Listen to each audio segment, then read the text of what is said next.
Hello subway surfers, I'm Yannick and you're not.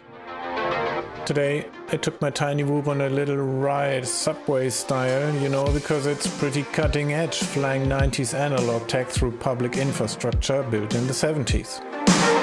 I fly the train like a slightly confused bee, people around me trying to act casual, but you could see it in their eyes, equal parts curiosity and please don't hit my face. The whoop buzzes past heads, seats and bags. I go for a few gaps.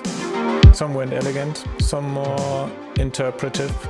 But hey, art lives in mistakes, and this flight is a whole gallery.